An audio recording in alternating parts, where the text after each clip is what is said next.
Hey guys, it's Numistacker and I'm back with you for another video. Very glad to be back and be able to show you some of the spectacular coins that have come in for submission to NGC. Quick reminder, this month's code is Andrea for Coin Connection. Keep an eye out on the promo codes because the next couple of months we'll see quite a few new mint releases from the Royal Mint.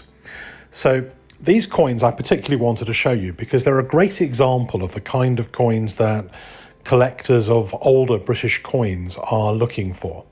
So these all come from one particular collector.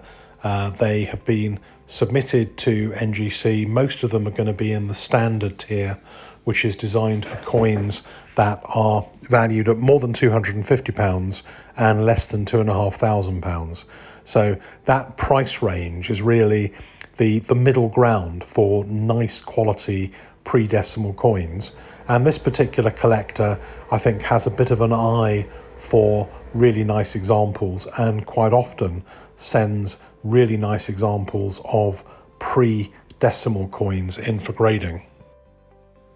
In the last 3 months, there's been quite an upturn in the numbers of older coins being sent in for submission to NGC. However, over the last couple of weeks, that has evened out a little bit with the launch of the new Royal Mint Tudor Beasts range, starting with the Seymour Panther. Had quite a lot of Seymour Panther coins in for first releases grading. So I think it kind of depends on people's feeling about the modern coin market generally and whether any of the new releases really capture the imagination. I think that there's been a number of new releases and they haven't really caught on massively with collectors, but I think that the start of the Tudor Beasts series has been very positive for collectors. So going back to these coins, we're just looking at some brass threepenny pieces, and there are some very, very nice coins. This one in particular is one of my favourites. This one is a very, very rare proof of record brass threepenny piece, and it's really pretty spectacular. And I've had a few of these proof of record coins in. The reason they're a proof of record is they were never really sold as part of a set in that year. A few of them did get produced, but they were only really meant for officials and maybe museums and other bodies reviewing the coin rather than collectors. So some very, very nice coins that this particular collector has entered into submission for NGC, and I think a lot of those coins are actually going to do very well. This one is a pattern shilling with hearts, pattern shilling coin, and really, really nice condition. You can see that it's got a really nice kind of pretty original kind of patina on it, which is probably going to grade pretty well. Next one is an 1826 shilling. Hopefully this will grade pretty well as well. You can see there the mirrored surface, a few hairlines, which were from the die polish when this was originally made in 1826. And probably part of one of the original mint sets from 1826. There were a few more minted in 1826 compared to 1831, but it's still something the collectors really, really look out for. So on to the next one, and this package is from the highly esteemed company of Baldwins. Baldwins are in London at 399 in the Strand, if you ever want to pay them a visit. And they've recently taken over their own auctions from their partnership with St James's Auctions. So these coins were bought by a customer of mine, and they were bought from the first Baldwins auction. And I wanted to show you them because I think they're both really, really lovely examples that are just the kind of things that you guys should be looking out for at some of the very many coin auctions that there are. So the first one is a guinea, George III guinea. So George III from 1760 to 1820. And this one says, about extremely fine with underlying mint brilliance.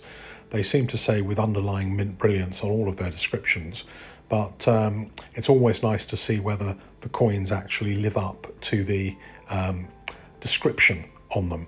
And you can see here already a little bit of luster and mint brilliance showing through the plastic.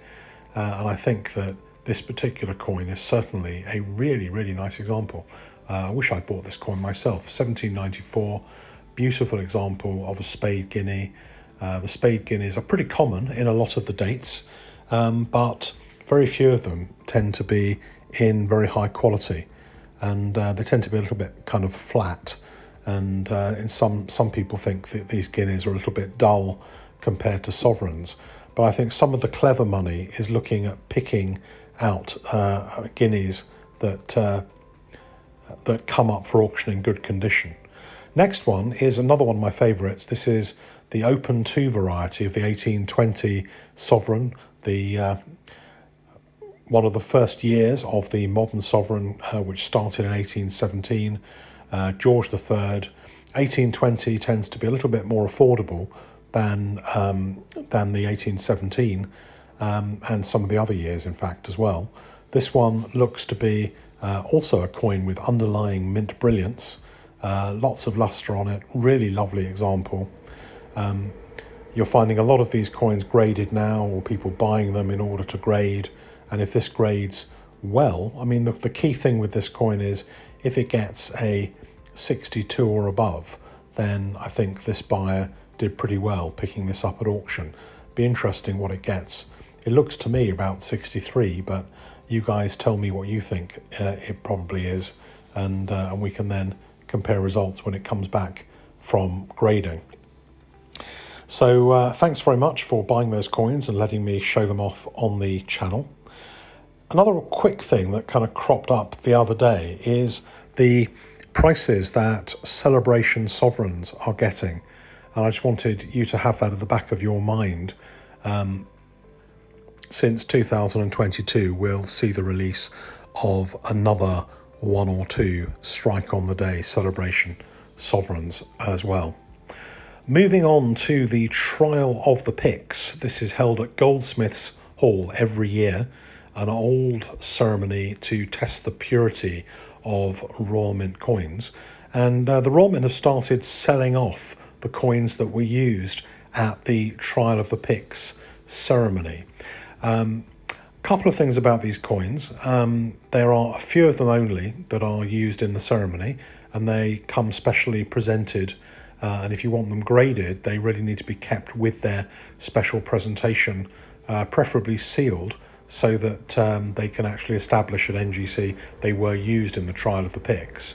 And secondly, that some of these coins do have rubbing marks where they were actually tested during the trial of the Pyx at Goldsmiths Hall. And so I wouldn't want you to think that when you buy these coins that they are likely to be perfect. They are, by definition, slightly imperfect because they have been used and tested as part of the trial. So they're not really in the same vein as a brand new proof coin from the mint, which is guaranteed. But they are a very, very interesting buy. And the latest sale went on sale, I suppose, without any announcement in the morning last week, and basically sold out within a few minutes. Particularly some of the coins like the Kew Gardens, which is ever popular, and I will show you in one moment one of those Kew Gardens coins, because I think that probably, given the collector's interest in Kew Gardens, was a pretty astute buy.